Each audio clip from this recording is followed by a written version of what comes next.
Ngayon, intindihin, aralin at isabuhay ang financial literacy na magpapaunlad sa kalagayan nating pananalapi. Sa lapi ng Pinoy, sa Lapinoy.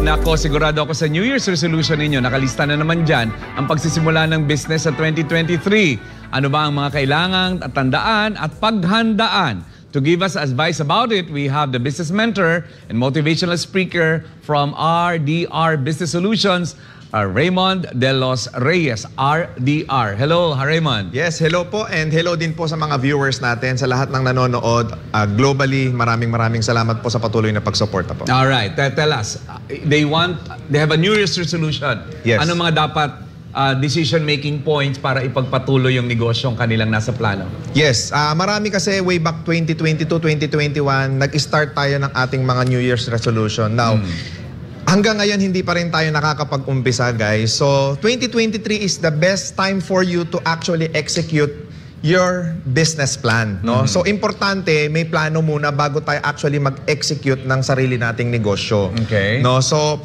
when talking about business plan, number one that we have to consider is feasibility study, Doc. Okay. So, yun kasi yung nakakalimutan ng marami. Marami kasing nagnenegosyo bandwagon. Nauso yung sari-sari store dito sa kabilang kanto. Susunod, gagaya. Bubukas din siya. Yung mga ganyan po.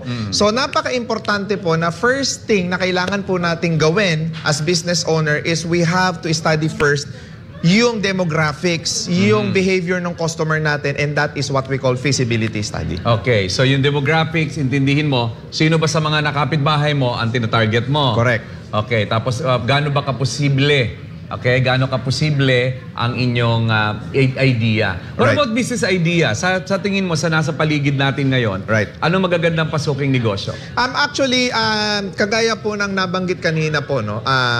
Nakakwentuhan ko kasi si Boss TGP. Napakagandang negosyo po, this 2023 po, is yung mga necessities, yung mga Okay. pangangailangan ng tao. Kasi yan, kumbaga talagang may ano na yan may captured market na yan, may buyer na talaga yan, may mga customer na yan. So kumbaga, let's start from there, 'di ba? Okay, Sa mga basic. basic necessities, 'di ba? Basic could be food. Yeah. Yung mga something na pag wala Basic ka, food, medicine, clothing, Yeah. yan, mga ganyan po, basic necessities. pag wala ka, ikamamatay mo. Right. yun, Ayun. yun. Opo. Ika nga, pag negosyo, alam nyo, importante yung anong needs nila. Yeah. Kaya magtanong-tanong ka sa kapitbahay mo, ano ba yung needs ninyo, nila na gusto mong, kaya mong mapunuan. Correct. Diba? At sabi mo na-mention mo yung feasibility, tanongin yung behavior. Right. Yeah. Paano ang tanong lagi nila, wala akong puhunan? Paano mo sasagutin yun? Ayan po, hindi po dahilan na wala tayong puhunan na hindi na tayo makakapag-start ng negosyo. Kasi napakarami pong opportunity ngayon na po pwede kayong makapag-start ng negosyo. I'll just give you an example, no? Si Shopee tsaka si Lazada po, meron po siyang tinatawag na affiliate program na pwedeng i-take advantage ng maraming startup entrepreneur. Sa Facebook Marketplace, marami po dyan nag-o-offer ng reseller program ng mga produkto nila na all you have to do is just to promote it. Correct. Ang mahirap po kasi sa maraming tao, daliri na lang yung gagamitin nila, nililibang nila yung oras nila sa ibang mga bagay.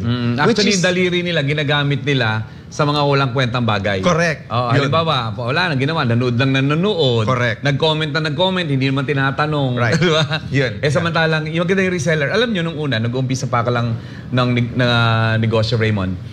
At magiging advisor sa mga gusto magnegosyo. Sabi ko, pumunta ka Divisoria, mamili ka ng produkto, Correct. ibenta mo sa kapitbahay mo. Right. Alam nyo ngayon, hindi na po yan. Actually, maghanap ka na lang ng wholesaler, maging reseller ka, at yung followers mo, sa halip na pakitaan mo ng mga OTTD mo, Right. o kaya pasiklaban mo ng kinakain mo, Right. okay, baka gusto mong bentahan na lang. Maraming nangangailangan ngayon. Correct. Alam nyo, no, total na banggit ni Dr. Carl yung about sa buying stuff in Divisoria. Ang dami ko hong kilalang naging multi-millionaire dahil lang po nag-umpisa sila sa pagbebenta ng produkto na galing Divisoria.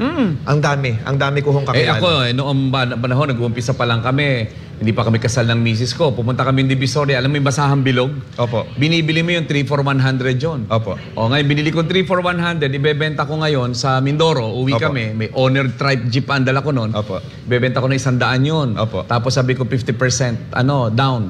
Yan. O ay yung isang piraso, 30 puhunan ko, binayaran ako 50. Correct. Pagbalik ko next month, babayaran pa ako 50. Di tumubo ako, di ba? Opo. Yung pantalon doon, mga 150. Yes. Benta mo 500, 50% down, 250. Bawi mo na agad, may Ayun. utang pa siya sa'yo. Opo. Kasi nga ang mura doon. Yes. Sample lang yun ha, sa Yes. mga ayaw sa yung retailing. Correct. Malaking opportunity ang may dala-dala niyan. Yes, and actually napakarami na pong wholesaler na nagpo-post po sila sa Facebook Marketplace ng kanilang mga products na po pwede po tayong mag-inquire sa kanila if we can actually resell their products. Oo. At ang maganda po dyan, kung may produkto ka, picturean mo, mahilig ka magluto. Picturean mo niluto mo, patakamin mo yung kapitbahay mo, mga followers mo. Aba, hindi mo naman kailangan ikaw mag-deliver ah. Correct. Diba? Nandiyan naman yung mga nagdi-deliver. Diba? O, alam nyo, sa totoo lang, ang Pasko ay hindi paggastos ng pera. Ang Pasko actually ay pagkita ng pera. Because Yun. the business, the best time to actually do business is Christmas season. Do you Right. agree? Yes. Yan din. Yes. O, at marami tayong napapanood. Kanina lang, nandun ako sa labas ng opisina ko. May nagtitinda ng mga kakanin. Opo. O, alam mo, puhunin niya 3,000 a day. Ang kita niya mga 1,500 a day. Grabe, no? Oh, 1,500. Pero may puhunan siyang 3,000. Hindi pa siya ang gumagawa nun. Correct. Humahango lang daw siya. Ayun. Paika ko sa kanya, marunong ka bang gumawa? Opo. Ano problema mo? Wala po akong oras. Yun. Yun. Diskarte na niya yun. Totoo po. Oh, diba? So ano naman ang mga dapat iwasan pag magdidesisyon sa pagninegosyo, Raymond? Nako, wag na wag po tayong papasok doon sa get rich quick scheme. Ayan, lagi ko kayong pinapaalalahanan. Yung bibigyan ka ng, mag-i-invest ka tapos bibigyan ka ng 20, 30, 40% na tubo monthly. Nako, wag na ho kayong papasok dyan. Napakarami ko hong nare-receive ng mga messages about that. Please, kung magninegosyo po kayo, aralin nyo muna, wag kayong basta pasok ng pasok dyan sa mga investment scheme. Kasi Dr. Carl, may mga OFW tayong kababayan na nag-i-invest sila sa gano'n, naloloko sila. Kasi nga, masyado rin kasing nagiging, pero nagiging mukhang pera yung iba. Correct. Kaya naa-attract dun sa mga, ang ginagamit nila ay pera para mag-invest ka. Sabi Correct. nga namin ni Arman parate, pag gusto nyo ng malaking kita, mataas ang risk. Yes. So doon tayo sa mga lehitimong pamamaraan para mag-invest. Marami po niyan. Ano ha? O sige, at ano ang social media platforms mo para masundan ka nila, Raymond? Yes, kindly follow us on Facebook, Raymond De Los Reyes. I-type nyo lang po sa inyong Facebook, RDR. Lalabas na po ako dyan. And sa YouTube po, Raymond De Los Reyes din po. And RDR po, lalabas na rin At po. may mga videos ka doon that would inspire them and instruct them how to do business. Yes, so yung mga contents po natin is all about business. Alright, RDR Talks. Di ba? Right. If you miss an episode of Entrepreneur Revolution, visit us in any of the social media platforms that you can now see on your screen to watch us. Aside, by the way, from today, you can also watch our replay every Monday. Please spread the word about the particular revolution, the Entrepreneur Revolution. Maraming salamat sa iyo, Raymond. Ay, thank you, and good sir. luck Thank sa you iyo. so much po. Okay, siyempre sa pamumuno po ng SMNI Chairman Pastor Apollo C. Kibuloy at ang buong puwersa ng SMNI at ng Carbalita Review Center, Carbalita Foundation. If you miss any episode of the Entrepreneur Revolution, visit us in any of the social media platforms you can see on your screen to watch. Aside from today, of course, you can watch it every Monday. Please spread the word.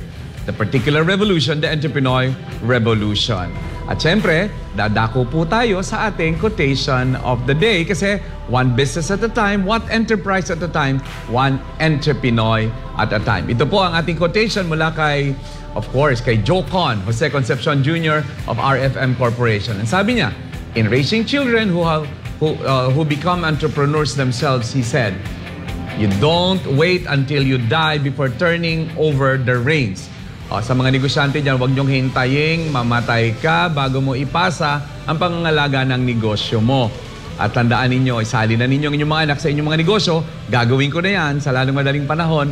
At tandaan ninyo, ang pinakang masarap ding ipamana sa ating mga anak ay hindi lang po ang yamang na bilang salapi, kundi ang negosyong pwede nilang palaguin at dyan kanila maaalala. There are various ways to be immortal and one of them is to create a business that your family will continue. Ito ang inyong ka-entrepreneur, Dr. Carl Balita para sa minamahal kong Pilipinas. Have a wonderful weekend, everyone. Entrepreneurs, mag-ingat po tayo. Ma-traffic, mataas ang stress, magastos. Ingat po. Maraming salamat sa inyong panonood.